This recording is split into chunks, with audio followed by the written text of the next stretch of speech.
그러나 너희는 택하신 족속이요 왕 같은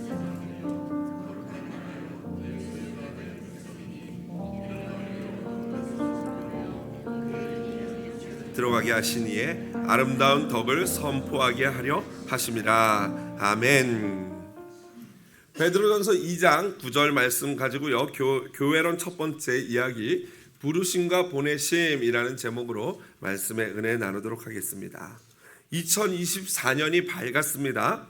올해 우리 교회의 표어는 무엇입니까?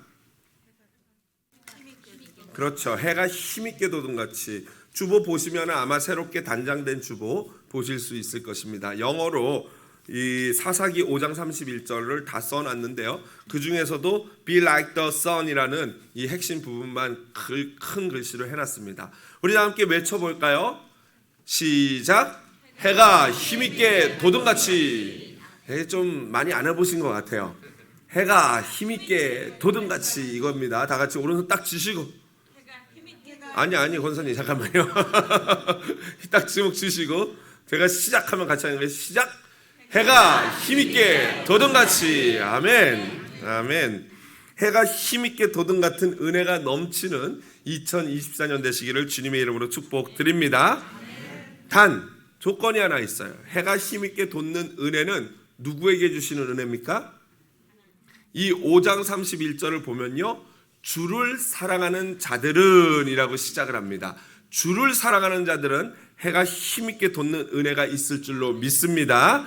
그래서 2024년에는 주를 사랑하여 해가 힘있게 돋은 같은 은혜가 여러분의 삶과 가정과 자녀와 비즈니스와 직장에 넘치기를 주님의 이름으로 축원드립니다. 저는 그동안 성경책 한 권을 택해서 처음부터 끝까지를 본문을 중심으로 설교하는 강해 설교를 해왔습니다. 그래서 창세기부터 시작해서 지금 8년 동안 사사기까지 와 있는데요, 강해 설교가 주는 이점은 성경을 처음부터 끝까지 알 수 있다는 것이죠. 그런데 2024년 이 첫 한 달은요, 한 4주 정도 될 것 같은데요, 교회론에 관해서 설교를 할 것입니다. 이 설교는요, 교리적 설교 내지는 조직신학적 설교 내지는 주제 설교가 될 것입니다. 이 주제 설교, 조직신학, 교리 설교가 이 강해 설교와 다른 점이 있다면요, 성경의 본문을, 강해 설교가 성경 본문을 중심적으로 해석하고 그것을 삶에 적용하는 방법이었다면은 이 주제 설교는요, 성경 전체에서 그 주제에 관련된 원칙이나 원리, 말씀들을 찾아내고 거기에서 원리를 끄집어낸 후에 그것을 설교자가 원하는, 전하고자 하는 주제를 가지고 설교하는 방식입니다. 그러니까 이 강해 설교나 주제 설교나 이런 방식은 둘 다 좋은 방식이죠. 어떤 필요에 따라서 설교자들이 어떤 도구를 사용할 것인가를 이렇게 꺼냈을 수 있는데요, 바로 이 한 달 동안은 바로 이 주제 설교, 교리 설교를 하게 될 것입니다. 특별히 이 교회와 관련된 설교를 교회론이라고 합니다. 조직신학에서 신학 파트의 한 부분이 바로 교회론인데요, 이것은 교회가 무엇인가에 대해서 고찰하는 학문입니다. 한 교회 성도들이 담임 목사로부터 해서 어린 아이에 이르기까지 같은 교회론을 갖는다는 것은 매우 중요한 일입니다. 같은 교회론을 갖는 것은 마치 무엇과 같냐면요, 한 가족이 한 방향을 보고 배를 타고 노를 젓는 것과 똑같아요. 그런데 여러분 생각해 보십시오. 만일 단 한 사람이라도 다른 곳을 바라보면서 노를 저으면 어떤 일이 벌어질까요? 물론 대다수의 사람들이 이쪽 방향으로 가면서 노를 젓기 때문에 그 사람이 아무리 다른 방향으로 왼쪽이나 오른쪽으로 노를 져도 이 배는 앞으로 전진할 것입니다. 그러나 누가 힘듭니까? 혼자 노 젓는 사람이 얼마나 힘들겠습니까? 팔이 다 떨어져 나갈 것 같아요. 또 전체도 마찬가지죠. 전체도 그 혼자 노 젓는 사람을 보면서 많은 소진을 경험하게 됩니다. 좀 불편하고 안 됐고 이런 생각이 드는 거죠. 그래서 우리는 교회론을 배워서 한 마음으로 한 방향을 향해 같이 나가야 하는 것입니다. 바로 이것이 개인적인 교회론의 유익이라면, 다른 한편으로는요, 공적, 다른 말로 하면 사회적 유익을 생각할 수 있습니다. 여러분, 사실 교회가 뭡니까? 성도가 뭡니까? 라고 물어보신다면 무엇이라고 답변할 수 있습니까? 아마 대충 알기는 아는데 누구도 이렇게 딱 그냥 단답형으로 쉽게 서술하여서 말할 수 있는 성도들은 그리 많지 않을 것입니다. 여러분, 이처럼 교회가 무엇이고 성도가 무엇인지 모르기 때문에 한국 교회나 우리 미국 또는 서구 교회들이 세상 사람들로부터 외면을 받게 된 것입니다. 풀러 신학교에서 조직신학과 윤리학을 가르치는 이학준 교수는요, 자신의 책 한국교회 패러다임을 바꿔야 산다에서 이러한 한국 기독교의 교회의 문제점을 지적하며 공적 영성을 이라는 단어를 사용했습니다. 그리하여 그는 이렇게 설명합니다. 기독교인이 객관적인 성경 해석과 사회적 윤리와 책임을 배워야 한다라고 말했어요. 무슨 말이냐면요, 한국 기독교가 그동안은 너무 개인적인 영성에 집중하다 보니까 개인적인 복을 구하는 데 온 힘을 쏟았어요. 소위 말하는 기복주의라 그러죠. 그러다 보니까 하나님의 말씀을, 이 말씀이 말씀하는 바, 강해 설교의 유익이죠. 말씀이 말씀하는 바가 무엇인 줄 해석하지 않고 자기 중심으로 해석하는 거예요. 그러다 보니 객관화가 안 되고 주관적이 되면서 어떤 하나님의 은혜가 내가 편법을 저지르고 불법을 하면서도 많은 유익을 남기면 그걸 뭐라고 표현해요? 하나님이 은혜를 주셨다라고 표현해요. 이게 바로 한국 기독교 또 복음만 추구하는 이 미국 기독교의 문제였던 것이죠. 여러분, 교회는요, 개인의 복만을 구하는 것이 아니라 사회적인 책임, 즉 공공의 유익을 구하는 것이 바로 또 교회입니다. 이런 점에서 교회론이 너무나도 중요한 것이죠.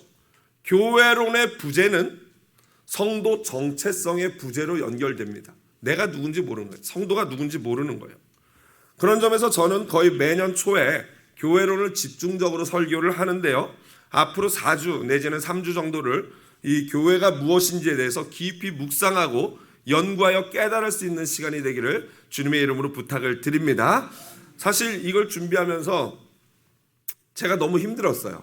막 그냥 말씀 텍스트가 딱 있어서 그것만 해석하면 되는 게 아니라 막 이것저것 다 이렇게 공부하고 가져와야 되기 때문에 굉장히 어려움이 있습니다. 그리고 또 말씀 자체가 오늘 좀 약간 약간 강의 같을 수도 있어요.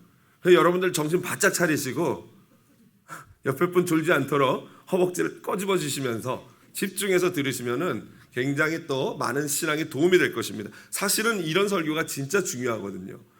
성도님들의 쉽지는 않지만, 그러나 저는 우리 교회 성도님들을 믿습니다. 우리 옆에 분들에게 당신의 수준을 믿습니다 라고 축복해 주십시오. 이제 졸면 큰일 나시는 거예요. 우선 우리 개신교는요, 사도신경, 아포스톨 크리드를 믿음으로 고백하지요. 아마 처음 사랑의 교회 오신 우리 한사랑교회 오신 분들은요, 굉장히 당황하셨을 거예요. 저도 처음에 우리 교회 왔을 때 굉장히 당황했습니다. 사도신경 같은데 사도신경 같지 않은 그런 걸 막 외우고 있더라고요. 그래서 이렇게 봤더니 사실은 사도신경, 이 예전에는 옛날에 번역된 사도신경을 우리가 다 외웠다면은 저도 아직 옛날 거밖에는 못 외워요. 새로 이렇게 번역된 본이 새로 나오게 됐는데 저희가 쓰는 성경이 바로 개역개정 4판, 네 번째 판으로 나오는 판이거든요. 아직 옛날 개역 성경, 옛날 거 쓰는 분은 조금 다를 거예요. 이제 새로 번역된 판인데 이 판을 번역하면서 대한예수교 장로회 이 통합 측, 그러니까 한경직 목사님이 섬겼던 영락교회가 소속된 그 교단에서 이 사도신경을 새롭게 번역을 했어요. 그래서 그 번역이 바로 이 개역개정 성경에 보면 이렇게 수록되어 있습니다. 옛날 거는 위에 있고 밑에가 지금 우리가 외우고 있는 새로운 번역이거든요.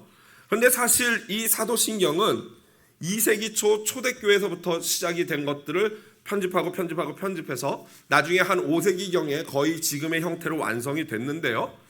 이 사도신경은 본래 원문이 라틴어로 돼 있어요. 그렇기 때문에 꼭 한국어로 된 어떤 사도신경을 따로 고집할 필요가 없지요. 왜냐하면 그걸 고집하려면 라틴어 원문을 외워야 돼요. 그렇기 때문에 어떤 번역본이든지 좀 더 오늘날과 그 원문에 충실하게 번역된 새로운 번역본이 있다면 그것을 외우고 그것을 사용하는 것이 더 좋습니다.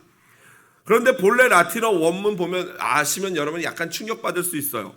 이 원문이 보면은 그냥 우리가 이렇게 문장으로 되어 있는데 원래 우리 사도신경도 원래는 그렇지 않습니다. 1, 2, 3, 4 행이 있어가지고 하나씩 거기에 해당하는 글들이 짤막짤막하게 줄지어 있어요.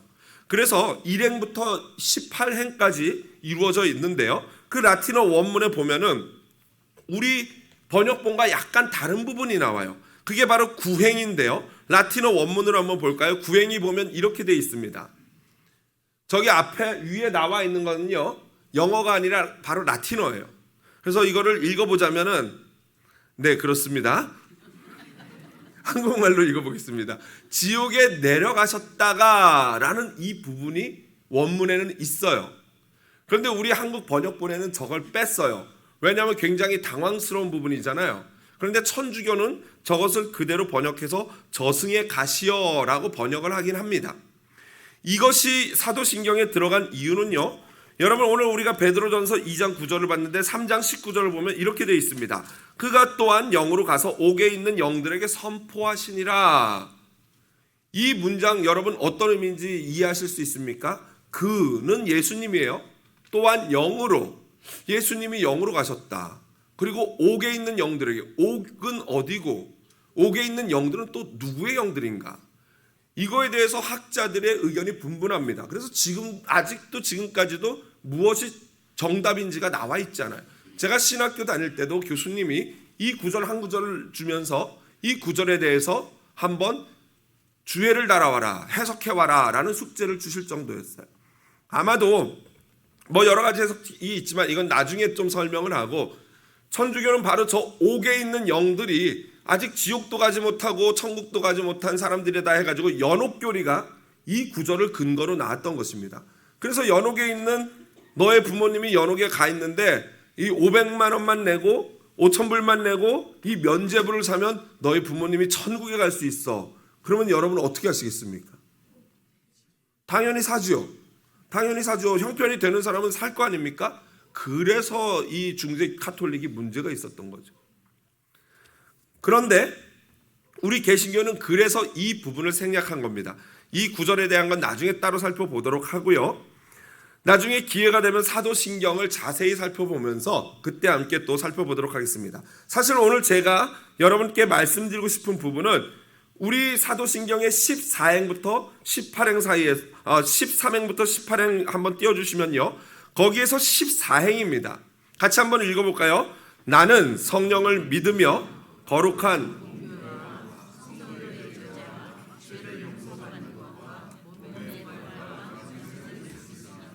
아멘. 사실 우리가 사도신경을 외우긴 외우는데 막 자세히 깨닫고 외우는 게 아니라 습관적으로 외우죠. 여러분 몸의 부활 어떻게 생각합니까? 우리가 부활한다 그러면은 그냥 부활한다고 했는데 몸이 부활하는 거예요. 육체가.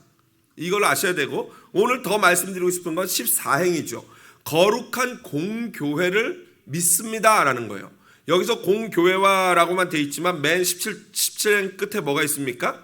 믿습니다가 있죠. 그러니까 거룩한 교회를, 저기 교회는 어떤 데는 홀리 캐톨릭 철치라고 번역을 하는데 유니버설 철치, 그러니까 보편적인 교회를 말하는 거예요. 그러니까 이 세상에 있는 모든 교회죠. 거룩한 교회를 믿습니다라고 돼 있어요. 여러분 생각 어떻습니까? 과연 교회가 저와 여러분의 믿음의 대상입니까? 아닙니까? 대답하지 마십시오. 생각만 하십시오. 생각해 보십시오. 교회가 내 믿음의 대상인가? 아닌가? 존 칼빈, 그 본래 이름은 장 깔뱅이죠. 존 칼빈은요, 불과 27세인 1536년에 기독교 역사상 최고의 저서라고 할 수 있는 기독교 강요를 라틴어로 초판을 발행했습니다. 출판합니다. 제가 어제 설교 준비를 하면서 이 부분을 보면서 나는 27살에 무엇을 했나 한번 생각해 봤어요. 여러분 한번 생각해 보시죠. 나 27살 때 뭐 했지? 아직 27살 아니신 분들도 있을 거고요. 27살에 뭐 했나 생각해 봤더니 군대 제대하고 복학해가지고 사랑의 교회에서 이찬수 목사님을 만나는 굉장히 의미 있는 시간을 보냈더라고요. 이렇게 스스로를 자위하면서 나는 초라하지 않다. 나는 초라하지 않다라고 생각되네였어요. 보통 27살이면 막 놀고 세상 즐기기 바쁜 그러한 나이일 텐데 이분은 분명히 성령의 사람이고 놀라운 천재인 거죠. 여러분 기독교 강의 이 세 권으로 되어 있는데 이렇게 굉장히 두꺼운 책인데요. 여러분 한번 보시면은 아마 화가 나실 겁니다. 너무 어렵고 이해가 안 돼서 화가 나실 거예요. 저도 잘 모르겠더라고요. 그런데 그는 그 책에서 교회에 대해서 다음과 같이 말했어요. 같이 한번 읽어보겠습니다. 하나님이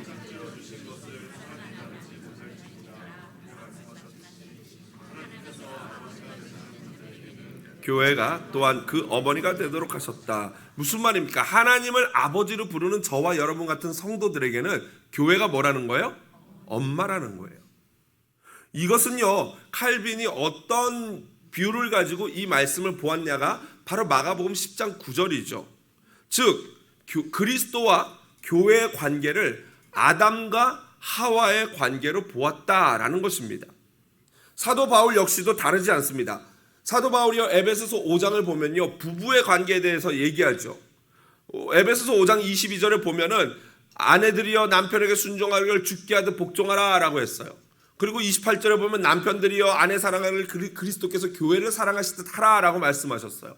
그렇게 남편과 아내의 관계를 쭉 말씀하신 뒤에 나중에 마지막 32절에 가서는 이렇게 말하죠. 이 비밀이 크도다. 나는 그리스도와 교회에 대하여 말하노라 라고 하고 있어요. 다시 말해서 남편과 아내의 관계는 곧 그리스도와 교회의 관계와 같다라는 것입니다. 또한 20세기 초 중국인 성경 교사였던 워치만 리, 중국 사람입니다. 순교자인데요. 이 워치만 리는요 다음과 같이 말했어요.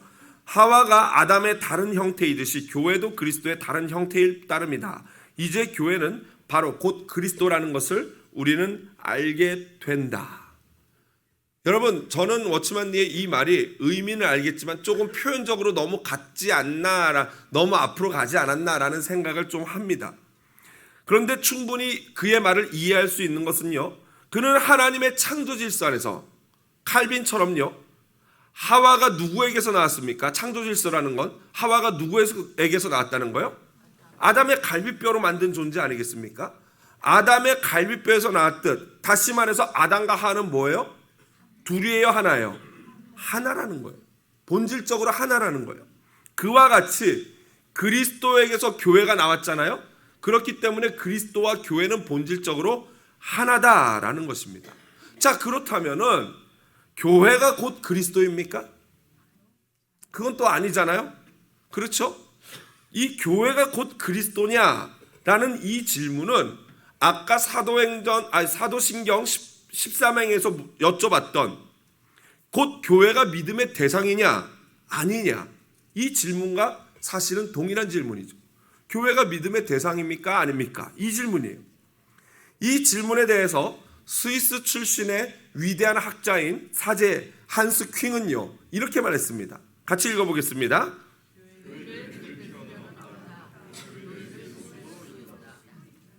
무슨 말입니까? 도대체 이 학자들은 아리다리송한 말씀만들만 하셔가지고 힘들어요.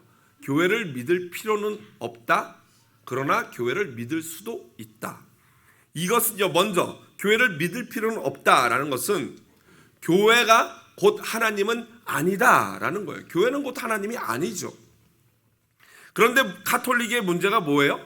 마치 교회가 하나님인 것처럼 교황이라는 성경이 말하지도 않은 제도를 세워서 그 교회의 권위를 너무 절대적으로 했다는 거예요. 이게 그들의 오류입니다.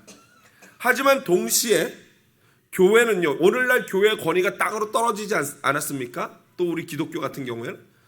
그러나 동시에 교회는 믿음의 공동체이고 하나님의 은총이 통과해서 오는 그 하나님의 그 신앙이 이 교회를 통과해서 이루어지기 때문에 바로 교회를 그런 점에서는 믿을 수 있다라는 의미예요. 쉽게 표현하면 너무 고민하시지 않으셔도 됩니다. 오직 우리가 믿고 예배해야 될 존재는 예수 그리스도 하나님 한 분밖에 없는 줄로 믿습니다. 그러나 교회가 그만큼 중요하고 소중하고 그 권위를 또 인정해야 한다라는 것이죠. 이 땅의 교회는 여러분 불완전합니다. 왜 불완전합니까? 이 땅의 교회는 결국에는 성도들의 모임인데 불완전한 성도들이 모인 공동체이다 보니까 교회가 불완전할 수밖에 없는 것입니다. 그래서 교회는요, 완전하신 머리 되시는 예수 그리스도를 중심으로 한 하나님의 은혜를 계속 갈구해야 하는 거예요. 그렇지 않으면 교회도 심지어 사람들이 욕할 정도로 이상한 존재로 타락할 수 있는 거죠. 끊임없이 완전하신 우리의 머리 되신 예수님의 은혜를 갈구해야 되는 게 바로 교회이고, 그 은혜 안에서 품위와 질서를 지켜야 하는 것이 교회인 것입니다. 그러므로 여러분, 너무 교회에 큰 기대와 믿음을 갖는 것은 결코 옳지 않습니다. 우리는 오직 하나님을 믿어야 할 줄로 믿습니다. 그저 우리는 연약한 죄인들이고 사랑이 필요한 존재들입니다.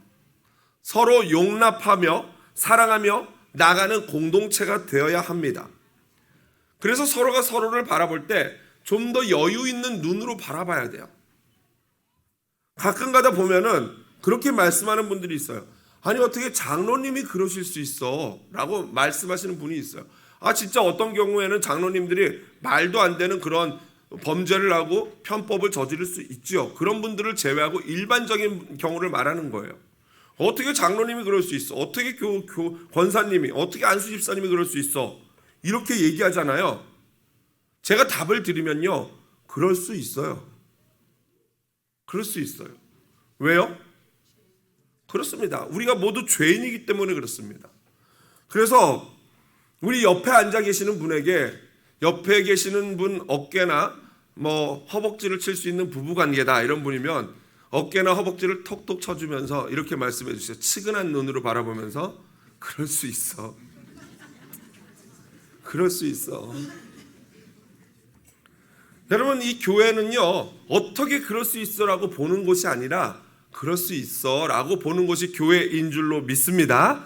자, 그렇다면 본격적으로 교회란 무엇인가에 대해서 살펴보겠습니다. 첫 번째로 교회는 하나님의 부르심을 받은 공동체입니다. 같이 읽어보겠습니다. 첫 번째로 오늘 본문에서 베드로 사도는요, 성도들의 정체성에 대해서 택하신 족속, 왕같은 제사장, 거룩한 나라, 그의 소유된 백성이라는 네 가지로 정의를 하고 있습니다.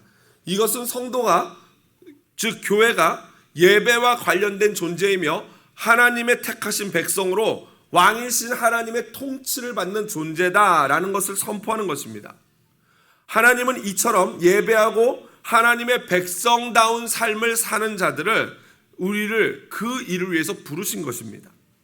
특별히 중간에 이는 너희를 어두운 데서 불러내어 라는 의미는요, 본래 우리가 어둠에 속한 죄인이었고 에베소서 2장 3절에 나온 대로 본질상 진노의 자녀였다라는 것을 말하는 것입니다. 결국 우리는 죄와 어둠에 있는 존재였는데 그들을 예수님이 우리를 불러내심으로 말미암아 바로 성도, 즉 교회를 만드신 겁니다. 바로 어둠에서 불러냄을 당한 존재가 바로 교회인 것입니다. 이 교회를요, 헬라어로 에클레시아라고 합니다. 에클레시아. 원래 이 헬라어 단어는요, 원래 교회라는 의미가 아니에요. 이 단어는 뭐냐면요, 로마의 징집관이 사람들을 광장에다 모아놓고 이렇게 많은 사람들이 있을 때 딱 봐가지고 막 전투 잘하게 생기고 싸움 잘하게 생긴 사람들 딱 지목하면서 너 나와 하고 불러내는 거예요. 박원준 나와, 조준석 나와 이러면서 막 짐 다 잘 될 것 같으면 막 불러내는 거. 이게 바로 에클레시아예요. 그렇게 군사로 부름을 받고 나와서 모인 사람들, 그게 에클레시아예요. 이게 바로 이 복음서 기자들이 이 단어를 가지고 바로 하나님의 교회를 이 단어를 가지고 표현한 것입니다. 즉 우리의 대장 되신 예수 그리스도께서 하나님의 은혜로 우리 각 사람들을 너 나와 해서 따로 불러 모아 세워놓은 것, 그것이 에클레시아, 곧 부르심을 받은 사람들이라는 의미의 교회가 된 것입니다. 저와 여러분이 바로 부르심을 받은 사람, 교회인 것이죠. 그래서 교회는 건물이 아닌 것입니다. 그러므로 교회는요, 먼저 예수님의 부르심을 받은 자들의 모임인 것입니다. 그럼 예수님이 무엇을 위해서 우리를 부르셨을까요? 왜 모이라고 했을까요? 부르신 목적이 뭐예요? 그것은 바로 하나님의 자녀가 되게 하고 눈물로 회개하기 위한 것입니다. 죄를 회개하도록. 그렇게 하나님의 자녀가 되고 죄를 회개했으면 그 다음 뭐합니까? 바로 교회에서 예배하는 존재가 되라는 거예요. 그렇게 하나님을 알고 예배하는 존재가 됐다면 뭘 하라는 거예요? 이제는 훈련받고 양육받고 말씀을 배우고 그렇게 훈련 받으라는 거예요. 그렇게 해서 자기의 은사를 발견하면 하나님이 나에게 이런 탤런트를 주셨구나라는 것을 보게 되면 그때부터는 그걸 가지고 성도를 섬기고 하나님의 교회를 섬기고 나가서는 세상을 섬기고 구제하고 선교하는 그 일을 하라는 것, 이것을 위해서 하나님이 저와 여러분을 부른 줄로 믿습니다. 그러한 가운데 교회 생활을 하면서 성도 간에 이 일을 하면서 진정한 형제자매의 사랑을 배우게 되고 경험하고 하나가 되어서 우리의 한 아버지, 하나님을 아버지라고 같이 부르면서 그 하나님을 섬기는 것이 바로 교회가 해야 할 일인 것입니다. 이 부르심의 단계에서 우리는 철저하게 훈련을 받고 예배를 배우며 하나님을 경험하고 자신의 내면을 들여다보아야 합니다. 이것이 이루어지지 않으면요, 다음 단계로 나가는 것이 사실상 불가능합니다. 그래서 저는요, 우리 교회에 새롭게 오시는 분들마다 처음에는 아무것도 하지 마시고 그저 예배만 집중하라고 부탁을 드립니다. 가끔 보면요, 막 교회를 옮기면서 저와 딜하시는 분들도 계세요. 내가 몇 명을 데려갈 테니까 이러시면서. 그래서 제가 죄송합니다. 저기 주변에 저희 교회보다 좋은 교회가 많이 있으니까 그런 교회를 찾는 게 좋겠습니다라고 권유를 해드립니다. 어떤 분은 내가 성가대 지휘를 하는데 지휘를 이러시면서 우리는 성가대가 없잖아요. 그럼 우리는 성가대가 없습니다. 죄송합니다. 그렇게 말씀을 드려요.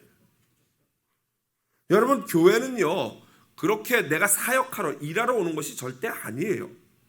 가끔 보면 너무 열정이 막 불타올라가지고 무엇인가 막 하고 싶어하는 분들이 계셔요.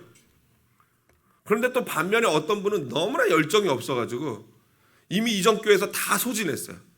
다 타가지고 도대체 이제 섬기고 봉사하는 것에 막 그냥 진저리를 내는 분들이 있어요. 충분히 이해가 됩니다. 그런 분들은 다시 체험을 받고 회복을 경험하고 거기에 다시 훈련을 받고 그리고 나서 섬기시면 돼요. 이렇게 열정이 다 식은 분들 열정 또 태워드리는 것도 키워드리는 것도 보통 힘든 일이 아니에요. 또 반면에 막 열정이 너무 넘치는 분, 그 열정을 가라앉히는 것도 보통 일이 아니에요. 여러분은 어떤 스타일이십니까? 이게 재밌는 게요, 열정을 내야 되는 것도 훈련이지만 열정을 캄다운 시키는 것도 훈련이에요. 가만히 앉아서 그냥 하나님 말씀 보고 예배 드리는 이것.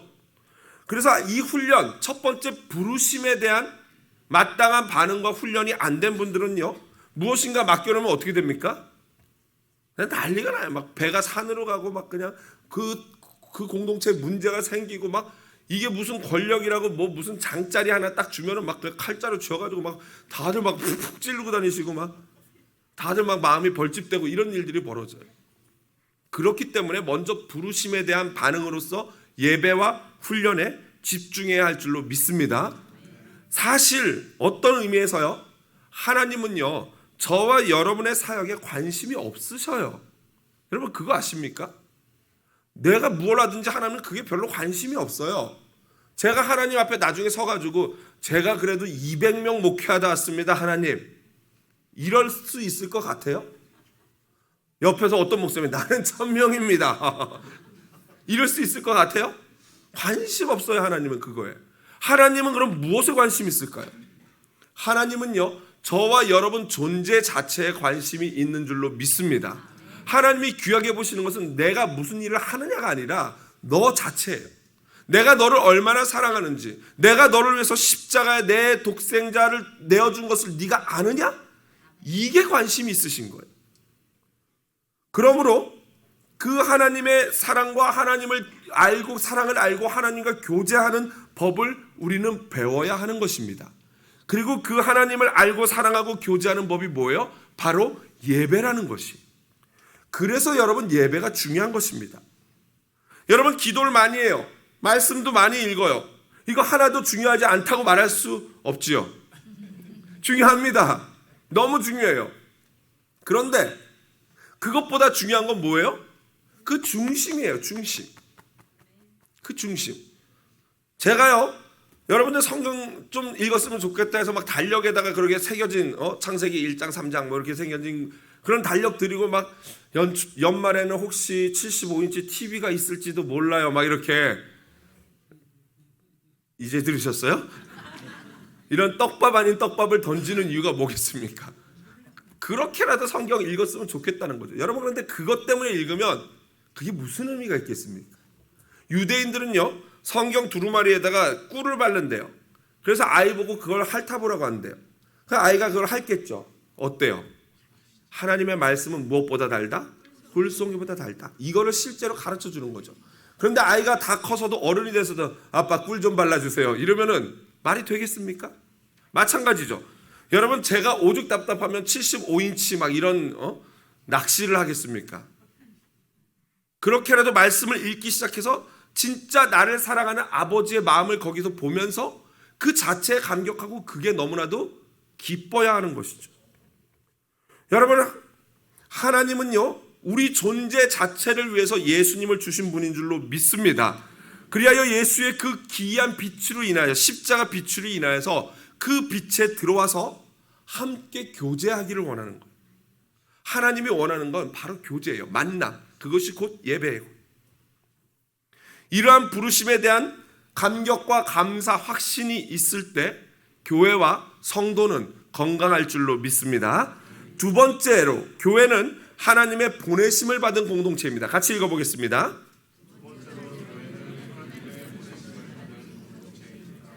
존 스토트라는 유명한 신학자이자 목사님은요, 교회에 대해서 다음과 같이 정의했어요. 교회는 그분의 에클레시아, 즉 하나님의 부르심을 받아 그분의 소유가 되어 세상으로부터 분리된, 그러나 세상 속에 존재하는 하나님의 백성입니다. 첫 번째, 하나님의 부르심을 받아 그분의 소유가 되어 세상으로부터 분리된까지가 제가 좀 전에 첫 번째로 설명드린 부르심이에요. 그러나 두 번째, 교회의 특징은 여전히 어디에 존재하고 있어요? 세상 속에 존재한다는 거예요. 하나님이 우리를 따로 불러서 데리고 산으로 올라가서 철옹성 치고 아무도 못 오게, 접근 못하게 한 것이 아니라 우리를 따로 부르셨지만 다시 그 세상 가운데로 보내시는 것입니다. 왜 하나님이 우리를 세상 가운데 보낼까요? 베드로는 오늘 이렇게 얘기하죠. 그의 기이한 빛에 들어가게 하신 이의 아름다운 덕을 선포하게 하려 하심이라. 아멘. 즉, 교회는 부르심을 받을 뿐만 아니라 주님께서 나에게 해주신 그 일을 세상에게 알려주러 보냄을 받은 존재가 바로 교회라는 거예요. 바로 이 보내심은요, 예전 교회들은 타 문화권이나 타국으로 가는 것만으로 생각을 했어요. 그래서 꼭 다른 문화권에 가서 선교하는 것만을 선교라고 생각을 했는데요, 이제 선교 신학자들이 20세기 말에 들어오면서 미셔널 철치라는, 선교적 교회라는 새로운 단어를 만들고 이 개념을 새롭게 정의했어요. 이 새로운 개념은 선교라는 단어의 의미를 굉장히 확장시킨 거죠. 선교적 교회, 선교와 교회가 같이 들어가 있고, 이 선교가 먼저인지 교회가 먼저인지 모르겠지만 어쨌든 이런 단어를 만들어서 쓰기 시작했어요. 그것은 뭐냐? 선교적 교회라는 건 뭐냐면요, 교회의 목적 자체가 선교라는 거예요. 교회가 선교를 위해서 존재한다는 거예요. 그리고 그 선교는 어디를 가는 것이 아니라 바로 내가 서 있는 그곳에서 시작되는 것이죠. 선교 신학자들은 바로 이처럼 선교라는 단어의 의미를 좀 더 확장시키려고 했던 것 같아요. 그런데 사실 저는요, 이것은 어떻게 보면 좀 너무 폄하해서 말하면 소위 말장난같이 보입니다. 미셔널 철치, 선교적 교회라는 이 개념이 너무나 좋은데, 이 선교적 교회라는 개념이 이미 우리가 가지고 있는 단어 안에 다 들어있죠. 어떤 단어에 들어있습니까? 교회라는 단어, 제자라는 단어에 이미 다 들어있는 줄로 믿습니다. 여러분, 선교를 원래 누가 해요? 교회가 하고 제자가 하는 거예요. 그리고 우리의 이 선교지는 어디예요?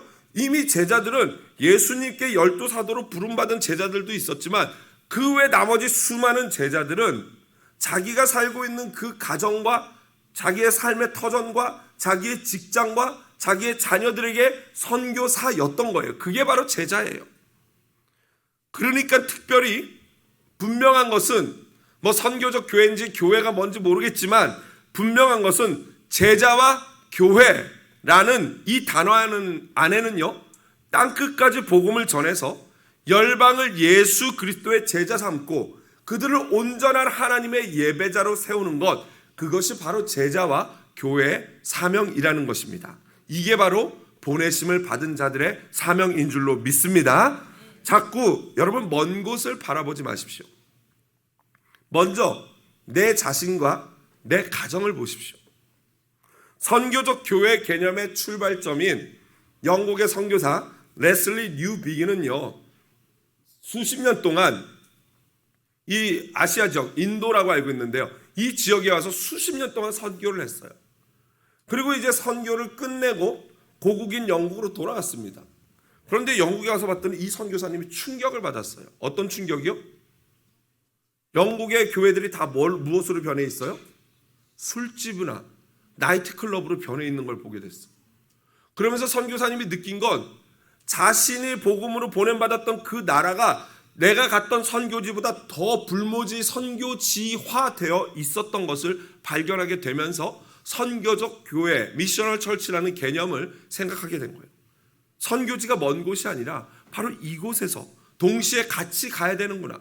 교회가 튼튼해야 되는구나. 내 가정이 튼튼해야 되는구나. 그런 생각을 하게 된 것입니다. 여러분, 그러므로 오늘부터 먼저 내 자신을 선교하고 내 자녀를 선교하는 선교사가 되십시오. 다른 말로 표현하자면 하나님의 온전한 제자가 되고 하나님의 아름다운 교회가 되시기를 주님의 이름으로 축복드립니다. 말씀을 마무리하겠습니다. 지금 저와 여러분은 어디에 서 있습니까? 지금 서 있는 바로 그곳이 저와 여러분이 보냄을 받은 곳입니다. 대부분의 사람들은 가정과 내 생활 영역과 직장으로, 그리고 우리 교회 공동체로, 또 어떤 특별한 사명이 있는 분은 마음에 주신 어떤 제3세계 나라로 보냄을, 진짜 선교사로 보냄을 받는 분들이 있을 거예요. 그곳이 어디든지 간에 중요한 것은요, 여러분 확실한 부르심을 경험했느냐예요. 첫 번째, 교회는 부르심이라 그랬죠. 그 부르심, 확실한 부르심의 경험이 없이는요, 온전한 보내심이 있을 수가 없어요. 12사도가 그랬지 않았습니까? 12사도는요, 막 무엇인가 하고 싶었어요. 할 수 있다고 생각했어요. 주를 위해서 죽기까지 하겠다고 고백했어요. 그러나 사실은 어땠습니까? 그러지 못했어요. 그러나 그들 온전히 성령의 충만함, 즉 부르심의 은혜를 충분히 누리고 나서는 그들의 목숨을 주님께 드리기까지 보내심을 받았던 것입니다. 오직 하나님의 부르심에 합당한 반응을 하여 성령 충만함을 누리고 나아가 내 가정과 우리 동네와 이 나라와 그리고 세계에 보내심을 받는 진정한 제자요, 진정한 교회 되시기를 주님의 이름으로 축복드립니다.